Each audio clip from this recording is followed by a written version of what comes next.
હમણાં એક બહુ સરસ મારો મિત્ર છે IIM-માં, એ વરસાદ પડ્યો અમદાવાદમાં પહેલો, એટલે એને સવારે રજા પાડી, ન ગયો.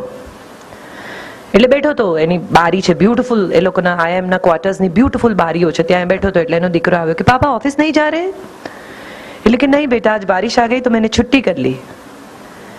એટલે એના છોકરાએ 1 સેકન્ડ એની સામે જોયું અને પછી કહ્યું, जब मैं कहता हूं तो मुझे तो नहीं सुनते मेरी बात, तो मुझे तो भेज देते. चलो उठिए, तैयार हो जाइए. ऐसे थोड़ी बिना बात के छुट्टी करते हैं. આ એણે પહેલા સાંભળેલું છે. એને બદલે નાની નાની સ્પેસ, નાની નાની લિબર્ટીઝ બહુ અગત્યની છે. આપણે એટલા tight compartment, water tight design બનાવી છે આપણી જિંદગીની. આમ થઈ શકે, આમ ન જ થઈ શકે, આમ જીવાય, આમ ન જ જીવાય.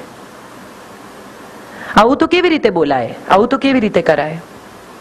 પણ આ બધા નિયમો ક્યાંય લખેલા કોઈએ વાંચ્યા છે? આવું કોઈ મેન્યુઅલ અવેલેબલ છે કે જેમાં આવું બધું લખ્યું છે કે આમ થાય ને આમ ન થાય?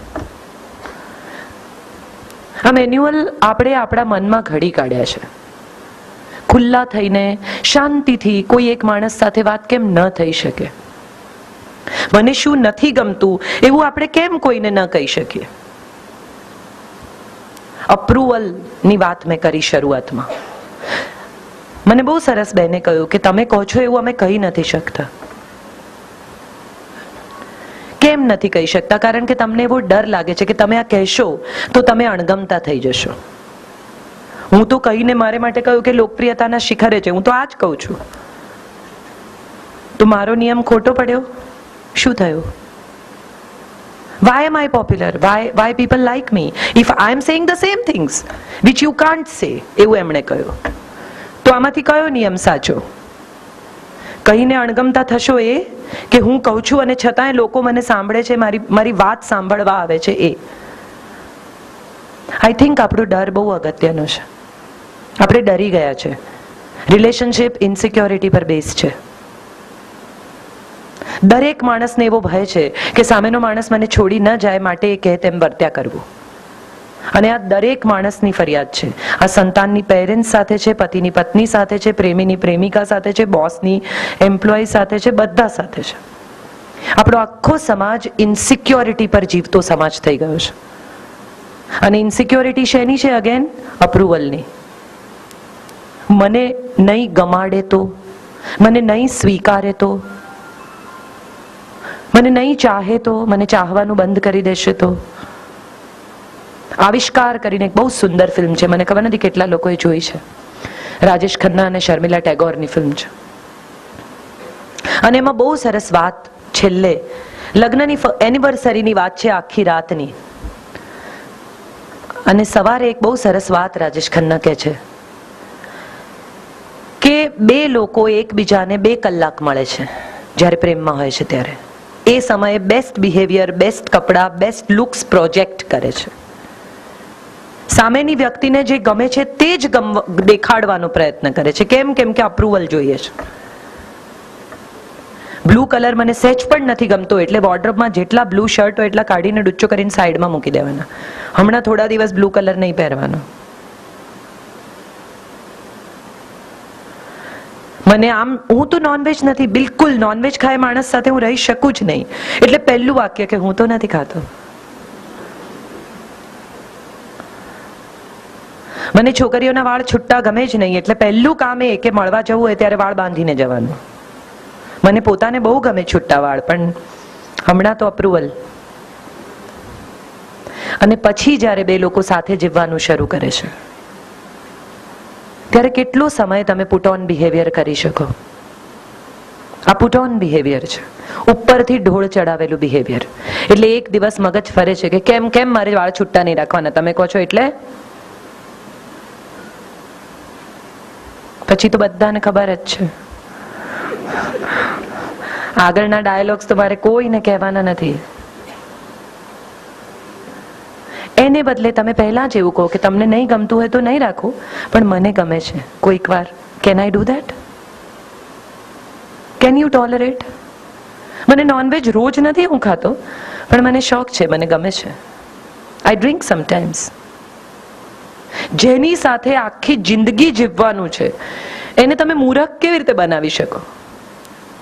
આઈ fail to understand this. Arrange marriage હોય કે લવ મેરેજ હોય, આમાં એક મારા પર એવો એ પણ SMS આવેલો કે માણસને તમે એવું પૂછો કે તમારે અરેન્જ મેરેજ કરવા છે કે લવ મેરેજ, તો સવાલ એવો છે કે ફાંસીથી મરવું છે કે પિસ્તોલથી. એટલે શા માટે લગ્નને આટલું બધું જોકનું સાધન બનાવવામાં આવે છે? શા માટે એક બ્યુટીફુલ રિલેશનશિપ નથી?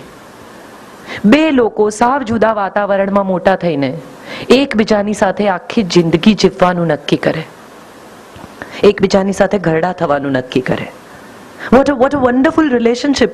આઈ થિંક આનાથી શ્રેષ્ઠ સંસ્થા જગતમાં બીજી કોઈ ઇન્સ્ટિટ્યુશન છે જ નહીં. To be together is the idea. અને સુંદર વચનો છે સપ્તપદીના. કેટલા લોકો પરણે ત્યારે એ સપ્તપદીના વચન સાંભળે છે? સિરિયસ સવાલ છે આ બહુ. મને એક જણ ઓડિયન્સમાંથી કહે 7 વચન. બધા આમાંથી પરણેલા છે, મોસ્ટ ઓફ ધેમ. ઘોંઘાટ કેમ હોય છે? અને એ ઘોંઘાટની વચ્ચે પણ મહારાજ તો બહુ નજીક હોય છે. જવાબો મારી પાસે પણ છે. ઇમ્પોર્ટન્ટ એ નથી, ઇમ્પોર્ટન્ટ એ છે કે આપણે કદી એ સાંભળવાની તસ્દી લીધી જ નથી. આપણે નાનકડું પણ ઇન્વેસ્ટમેન્ટ કરીએ ને 50,000 રૂપિયાનું, તો પણ શરતો 4 વાર વાંચીએ છીએ. લોક ઇન પીરિયડ કેટલો છે? પછી 3 વર્ષ પછી શું મળશે? 3 વર્ષ સુધી 50,000 ભરવાના.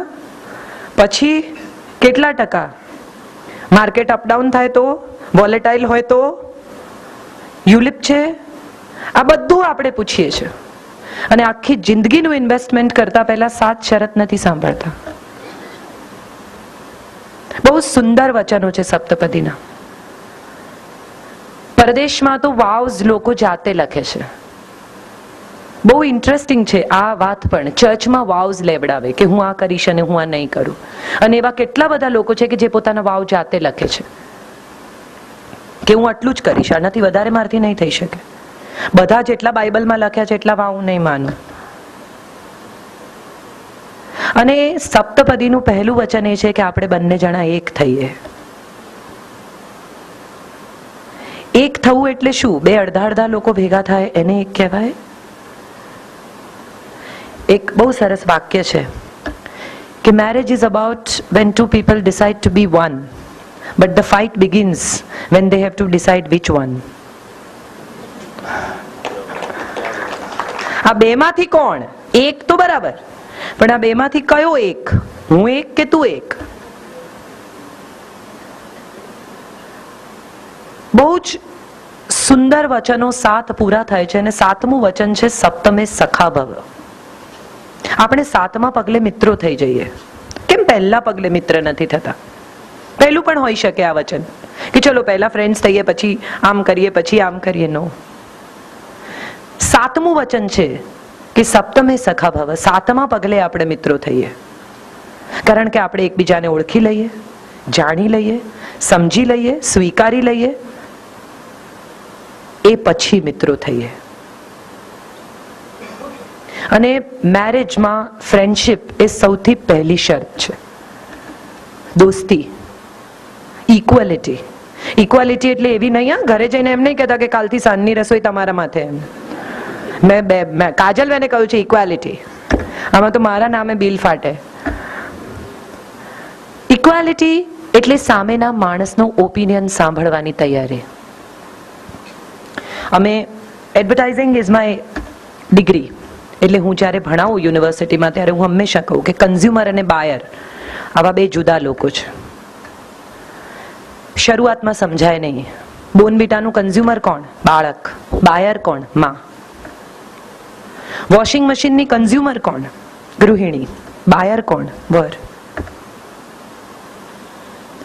એટલે કન્ઝ્યુમર અને બાયર એવા બે જુદા લોકો જ્યારે હોય ત્યારે એક વાત બહુ સમજી લેવી જરૂરી છે કે તમારે કન્ઝ્યુમરના ઓપિનિયનને પણ ધ્યાનમાં લેવો જોઈએ.